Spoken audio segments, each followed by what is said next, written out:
Vitamin B1 நமக்கு எந்தெந்த உணவுகளில் இருந்து கிடைக்கிறது என்பதை பார்ப்போம். முதலில் முழு தானியங்களான அரிசி, ப்ரௌன் அரிசி, ஓட்ஸ் மற்றும் முழு கோதுமை ஆகியவற்றை சாப்பிடலாம். ஏனென்றால் இவை தயமின் சத்தின் முக்கிய ஆதாரங்கள்.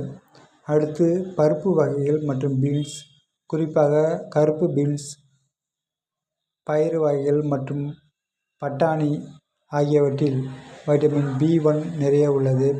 அசைவம் சாப்பிடுபவர்களுக்கு பன்றி இறைச்சி, கல்லீரல் போன்ற உள்ளுறுப்பு இறைச்சிகள் மிகவும் சிறந்தவை.